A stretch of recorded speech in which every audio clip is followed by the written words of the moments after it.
أشكي له الهم والفقدان والغربة، كأن الفضا ضاق في روحي ولا شاله، ولا بقى لي عوين وتناصر به. راح الفضا في عيوني قعت بياله، ضاق الفضا بي من شرقه إلى غربه. عز الله إن حالتي ما بعدها حاله، فقدت رجل على علم الوفا دربه، عايض وعايض قليل ونادر امثاله، اخويا وهزامي اللي كنت فاخر به، كان الاخو والابو والعز وماله، يحقق اللي يريده منه وامر.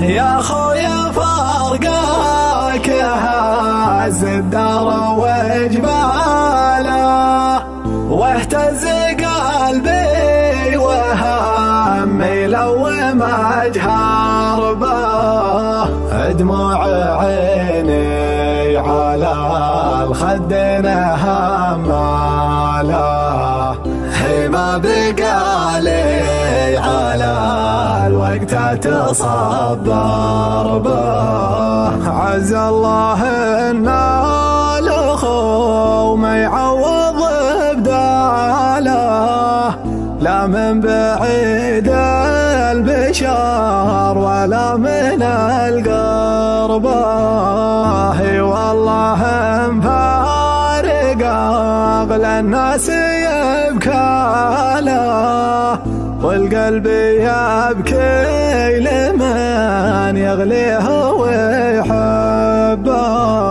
كل بكاله ولكن حزني الحاله، لو وزع الكل خلق الله تأثر به، لو في يدي شاير رجع شوفت اقباله، لو كان عمري فدا عمره لغامر به، ولا لي الا ادعي المعبود واساله، سبحانه اللي يجيب من دعا ربه، عايض عسى جنتك الله من زاله، والعفو والمغفرة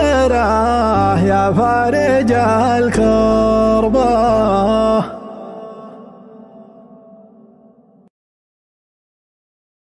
خالد وده يتعلم الشعر النبطي، وجرب يشارك في العديد من المجالس الشعرية، لكن الموضوع صعب على خالد. لا تشيل هم يا خالد، وجدنا لك الحل. كل اللي عليك تنزل برنامج منظوم، فهو مختص بتعليم الشعر النبطي، وفي قاموس قوافي يحتوي على أكثر من 100,000 كلمة، ويعلمك بعد دروس عن البلاغة، وكمان يعلمك الوزن واكتشاف الكسور اللي في القصايد. لا وبعد تقدر تشتري منه قصايد بسرية تامة. تطبيق منظوم، طلع الشاعر اللي بداخلك.